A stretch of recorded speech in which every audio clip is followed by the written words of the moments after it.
I came home to find my bed gone, and my daughter-in-law lying in it, smiling like she owned the place. My son stood beside her, half nervous, half defensive, and said, "Dad, relax. It's our room now." For a moment I didn't move, didn't blink, didn't speak. I just looked at them both, and in that stillness, something old and sharp woke inside me. They had no idea what kind of man they were dealing with. But to understand what happened that day, you need to know who I am, and what that room meant to me. 15 days earlier, I'd left town to visit an old fishing friend up in Maine. The drive back was long, gray and quiet, the kind of quiet where you can almost hear your memories talking.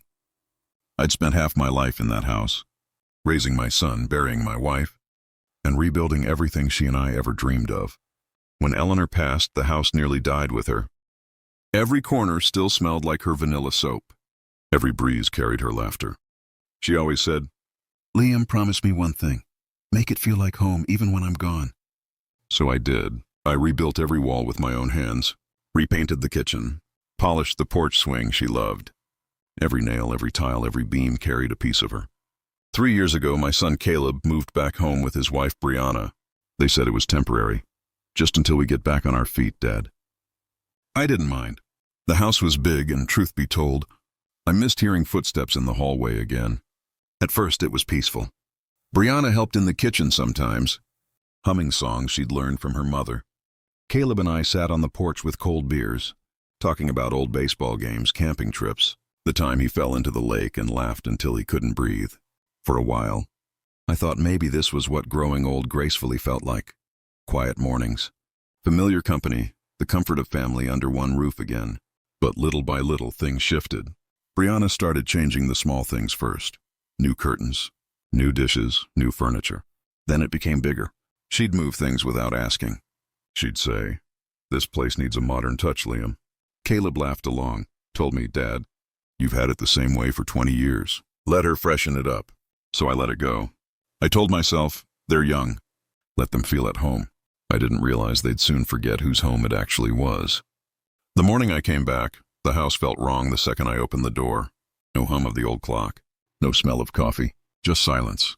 The kind of silence that feels like a storm waiting to break. Then the scent hit me. Perfume, paint, something new layered over something sacred. The pictures were missing from the walls. My wife's clock was gone. My chest tightened, but I stayed calm. Maybe they cleaned. Maybe they moved some things. Then I opened my bedroom door. It wasn't my bedroom anymore. The mahogany bed Eleanor and I had shared for 25 years was gone, replaced by a white designer frame covered in useless pillows. The soft peach walls she loved were now painted gray, cold and lifeless. Every photo, every trace of us erased. As I stood there, frozen, Brianna appeared in the doorway, smiling that perfect practice smile. "Do you like it, Liam?" she asked sweetly. "We redecorated. This room just fits us better." Her words sliced through me like glass. I steadied myself against the door frame. I wanted to shout, "How dare you!" But I didn't. I just looked at her, calm, too calm. Because deep down, I knew this wasn't the end. It was the beginning. They had moved my furniture, my photos, my memories but they were about to learn that I was not a man easily moved. "Where's Caleb?" I asked quietly. And that's when her smile faltered. "Where's Caleb?" I asked again, quieter this time. Brianna's fingers fidgeted with the bracelet on her wrist. He's out back, working on something." I stepped past her, each movement heavy but steady. My feet knew this house better than anyone. Every board that creaked, every corner that whispered memory. As I walked down the hallway, the air felt different. My wife's photographs had been replaced by abstract art. The framed quote, "Eleanor once hung, 'Home is built with love, not paint,' was gone. Out the back door, I found Caleb sitting by the patio, pretending to fix the lawn chair, his eyes glued to the ground. He didn't look up when I said his name. "Caleb." "Hey, Dad," he mumbled, voice small. I waited. He didn't meet my eyes. "Brianna said you moved my things," I said. He rubbed his neck. "Yeah, we thought it'd be okay. You've been gone 2 weeks. She wanted to surprise you." "A surprise," I repeated slowly. "Taking my bedroom without asking. That's what you call a surprise now?" He flinched, finally looking up. "Dad, it's just a room. You've got the guest one. It's cozy, it's closer to the kitchen." Brianna thought, I interrupted. "You didn't?" He sighed. "She's my wife, Dad." I can't say no to everything she wants. You know how it is. I stared at him. My son. The boy who used to stand on my boots while we built this porch together. The same boy who once promised me, "I'll take care of you when you're old, Dad." And now here he was and avoiding my eyes, defending a woman who'd erased his mother's memory from our home. I didn't raise my voice. I didn't need to. "You know," I said quietly, "when I built this house, your mother picked every color, every flower, every room. That bedroom isn't just a room, Caleb, it's our story." His jaw tightened. "Dad, please don't make this dramatic. We just wanted to modernize a bit." Modernize? I took a step closer. "You mean erase?" He stood then, eyes flashing with irritation. "Dad, you're overreacting." "You've had everything your way your whole life. Maybe it's time things change. Maybe it's time you learn to share." For a moment I felt something snap, a sharp flash of betrayal behind my ribs. But instead of lashing out, I did something that surprised even me. I smiled. A calm, quiet smile, the kind that made Caleb hesitate, unsure if I was angry or amused. "You're right," I said softly. "Maybe it is time things change." He looked relieved, even smiled a little, not realizing what that smile of mine meant. I patted his shoulder, my hand steady. "Don't worry, son. You and Brianna can have the room. I'll manage." "Thanks, Dad. I knew you'd understand." I nodded, turned, and walked back inside. Each step echoed like a promise. They thought they'd taken my room. They thought they'd taken control. But I just decided this house, the one I built with my own hands, was about to remind them whose name was still on the deed. And my late wife's roses weren't the only thing that could bloom after being buried. That night, I didn't sleep in the guest room they'd prepared for me. I sat on the porch instead, under the same stars Eleanor and I used to count before bedtime. The night air smelled like rain and regret. From where I sat, I could see the upstairs window, my old bedroom, glowing softly. Two silhouettes moved across the curtain. Laughter drifted down. My son and his wife, comfortable in a room they didn't build, sleeping where love and loss once lived. I took a slow breath, gripping the arm of my chair. I could feel the quiet fire building. Not anger, not vengeance, just purpose. Before I continue, if you found yourself feeling this story, the injustice, the silence before the storm, make sure to subscribe or follow so you don't miss what happens next. These stories aren't just words. They're reminders that even quiet people like Liam have storms inside them. By morning, I'd already decided I wasn't going to yell, fight, or throw anyone out. I was going to remind them quietly whose house this really was. The first step? Paperwork. When I built this house, Eleanor insisted we keep every document safe. She said, "Liam, someday this home will speak for us." She was right. In the old drawer by the fireplace, behind a stack of fishing licenses and faded photos, was a manila folder, the deed. Still in my name, only mine. I smiled, running my fingers over it. "You and me, sweetheart," I whispered to the air. "Let's teach them some manners." At breakfast, Brianna was already at the table, tapping on her phone, wearing one of those silk robes that said Queen on the back. Caleb was beside her, half awake, scrolling through emails. "Morning," I said. "Morning, Dad," Caleb muttered. "Coffee's cold," Brianna added without looking up. I poured myself a fresh cup. "That's because it's been sitting too long," I said, calm as ever. "Things left unattended tend to go cold." She blinked, clearly not catching the weight of my words. "Oh, by the way," she said, "we might start redecorating the living room next. It's too old-fashioned." I smiled slightly. "Of course. Make yourself comfortable." She smiled, pleased with herself. "Thank you, Liam. We just want this place to feel like ours." I nodded, sipping my coffee slowly. "Oh, it will," I said. "Sooner than you think." That afternoon, I made a few phone calls.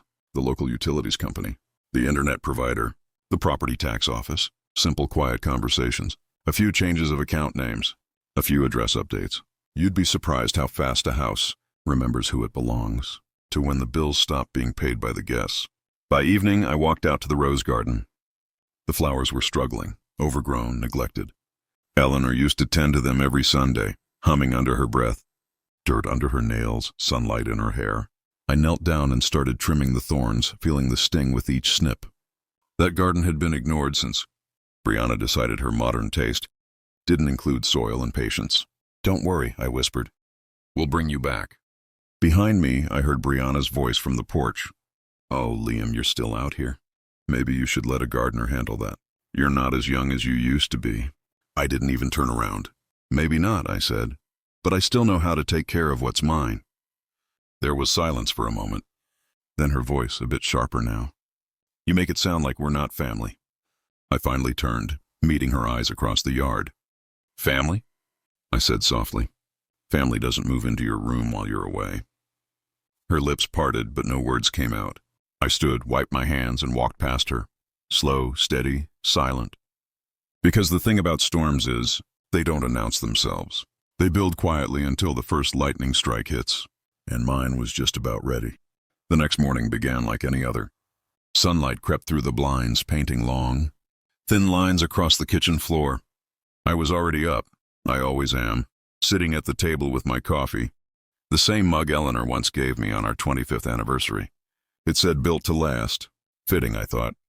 From upstairs came the muffled sound of Brianna's voice, sharp and commanding, the way she always spoke when she thought she was in charge. Caleb, can you please fix the Wi-Fi? It's not working again. I smiled into my cup. Of course it wasn't. The internet account was now under my name again, and the payment I had paused last night was already showing its effects. Caleb came stumbling down the stairs, frustration written all over his face. Dad, the Wi-Fi's out again. Is it? I said, feigning surprise. Strange. Must be a billing issue. You know how those companies are. Brianna appeared behind him, arms crossed. Can you fix it, Liam? We need it for work. I shrugged. Maybe later. I have a few errands. You could always go to a cafe. They have internet there. Her eyes narrowed slightly. She didn't like being inconvenienced. Good. Small cracks make the strongest walls fall apart. Before I go further, if you're still here, following Liam's quiet fight, I want to thank you. Make sure you subscribe or follow so you don't miss how this all unfolds. Sometimes the calmest people carry the loudest lessons. After breakfast, I drove into town, stopped by the hardware store, picked up some fresh paint, nails, and a few new locks. The man behind the counter smiled. Big project, Mr. Walker? You could say that, I said. By the time I got home, the sky had darkened, clouds rolling in heavy and gray. The air carried that restless smell, the kind that makes trees whisper before the first drop of rain. I found Brianna in the living room, talking loudly on the phone, pacing back and forth. No, Mom, we're fine. It's just, he's being old-fashioned again. I swear, sometimes I feel like we're living in a museum. I set the paint can on the table beside her. She froze mid-sentence. What's that? She asked. Just touching up a few things, I said. Thought the guest room could use a little improvement. Her brow furrowed. Oh, well, that's nice, I guess. She hung up quickly, her eyes darting toward the paint, maybe sensing something she couldn't name. Later that evening, I stood outside the bedroom door that used to be mine. I could hear them inside. Caleb laughing softly, Brianna's voice drifting between fake sweetness and control. On the doorframe, there was still a tiny dent hidden under the fresh gray paint. Eleanor made that mark years ago, when she accidentally hit it with a lamp while cleaning. She'd laughed so hard that day. I traced it gently with my thumb.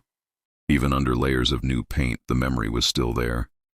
They could change the colors, the furniture, the smell, but not the bones of the house, not its memory. At dinner, Brianna tried to assert herself again.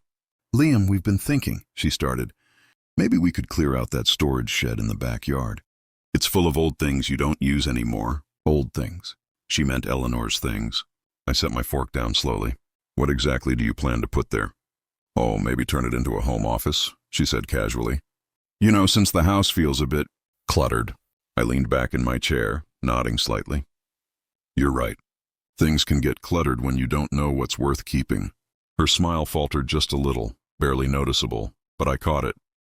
I'll handle the shed, I added. Don't trouble yourself. After they went to bed, I went out back with a flashlight. The shed was dusty, quiet, full of memories that smelled like time itself. Eleanor's old chair, her painting easel, the small wooden chest she used to keep letters in. I sat down and opened the chest. Inside were photographs, a pressed rose, and an envelope with her handwriting. It said, For Liam, for when you forget who you are. I swallowed hard, unfolding the letter. If you ever feel like this house isn't yours anymore, remember, you built it from love, not permission. No one can take that from you. No one. My throat tightened. Her words were like a spark in the dark. I folded the letter back carefully, placed it against my heart, and whispered, Thank you, love. I almost forgot. As I stepped out of the shed, thunder cracked across the sky. Rain started to fall, soft at first, then harder. Through the kitchen window, I saw Brianna watching me, her arms crossed, her expression unreadable. And as lightning flashed behind me, I gave her a slow nod, not of greeting but of warning. She didn't know it yet, but the storm had already started. And this time it was mine. The storm didn't stop all night. Thunder rolled over the roof like heavy footsteps, and rain beat against the windows as if the sky itself was angry. I couldn't sleep, not because I was restless, but because I didn't want to. I sat in the kitchen again, same seat, same mug, same silence, the kind of silence that listens. By 6 a.m. I heard movement upstairs. Brianna's heels clicking on the floor, Caleb murmuring something half awake. Then came her voice, sharp, anxious this time. "The lights won't turn on." Of course they wouldn't. The fuse box had water damage I hadn't gotten around to fixing, or rather, I'd left it just broken enough to need my attention. "Liam, the power's out," she shouted down the stairs. I took a long sip of coffee before answering. "Yeah, storm probably tripped it. I'll take a look later." "Later? We can't work like this." "Then maybe take the day off," I said without looking up. For the first time since she'd moved in, she didn't have a ready answer. Later that morning, I went out back to check on the shed. The storm had left mud everywhere, but the air smelled fresh, like something had been washed clean. Inside, the old photographs were safe.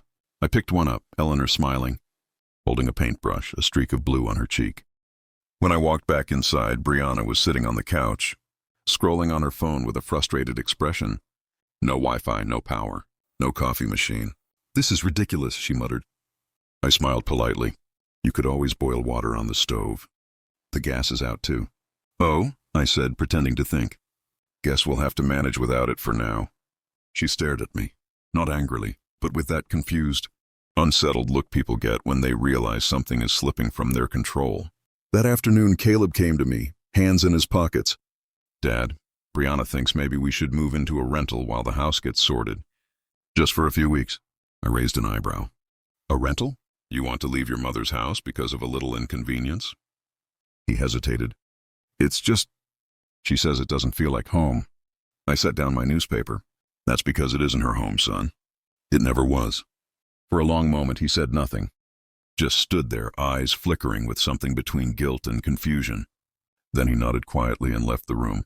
As the day dragged on, I started fixing the lights, slowly, deliberately, one room at a time. Every flicker of light felt like the house breathing again. The walls seemed to whisper memories, laughter, music Eleanor humming while cooking dinner. When I reached the guest room, the one Brianna had claimed as her office, I paused. Her perfume filled the air, sweet but artificial. On the wall she had hung a framed quote that read, "New Beginnings." I smiled bitterly. I took it down, placed it gently against the wall, and in its place hung a small painting Eleanor had made of the house years ago. Muted colors, warm tones, love painted into every stroke. The difference was instant. The room felt honest again. Around sunset, Brianna came home from the store, drenched from the rain. She dropped her bag on the counter. "The card declined," she snapped. "Did you change something?" "No," I said evenly. "Maybe it's a system error. Happens sometimes when names on accounts don't match." Her face reddened slightly. "That's not funny." I looked up at her, calm and steady. "Wasn't trying to be." That night she couldn't sleep. I could hear her pacing upstairs, the floorboards creaking like they remembered whose footsteps they were built for. At one point I saw her standing by the living room window, staring into the dark yard where the shed sat quietly. The same shed where my late wife's words still lived. And for a moment she looked small. Not cruel, not controlling, just small, like someone who'd finally realized they were standing on ground that would never belong to them. Before going to bed, I stood by the kitchen doorway and whispered softly, "You were right, Eleanor. The house remembers." Then I flipped the main breaker. The lights flickered back on one by one. Hallway, kitchen, porch. It was as if the whole house exhaled after holding its breath too long. And in that quiet, I knew the power, not just the literal kind, had returned exactly where it belonged. To me. The next morning, the air felt heavy, the kind of stillness that comes right before something breaks. Sunlight filtered weakly through the curtains, painting long stripes across the kitchen floor. I'd just finished breakfast when Brianna came downstairs. wrapped in her silk robe, her expression tight. Her eyes were red, not from tears, but from sleepless frustration. "Liam, we need to talk," she said sharply. I folded my newspaper, placed it carefully on the table, and gestured toward the chair opposite mine. "Go ahead." She sat, crossed her arms. "I don't know what you're trying to do, but it has to stop." "What do you mean?" I asked, voice calm. "The power, the Wi-Fi, the bills, Caleb's card. Everything's been off since you came back. You're making it impossible for us to live here." I leaned back slightly. "I see. And you think this house owes you comfort?" "We've been helping you, Liam. Updating things, keeping it modern." "You took my bedroom," I interrupted quietly. "You moved my wife's belongings. You painted over our memories. You call that helping?" She looked away, jaw tightening. "We just wanted to make it feel like ours." "But it isn't yours," I said gently. "It never was." Her lips trembled slightly, though she hid it behind a scoff. "You're just being difficult. Caleb told me you'd resist change." At that I smiled faintly. "He said that, did he?" I reached into the drawer beside me and pulled out an envelope. Thick, sealed, formal. "The kind that changes everything." "What's that?" she asked, suspicious. "A document I've been meaning to update," I said. "The deed to this house." Her eyes widened, color draining from her face. "The deed?" "Yes, it's under a trust now. My lawyer helped finalize it last week. From now on, no one can sell, modify, or claim ownership of this property unless I say so. And when I'm gone, it goes to the local children's center, not family, not anyone else." She froze. "You can't do that." "I just did." Caleb walked in at that moment, hair messy, still half asleep. "What's going on?" Brianna turned on him instantly. "Your father's trying to take everything from us." Caleb frowned, confused. "Dad?" I sighed softly.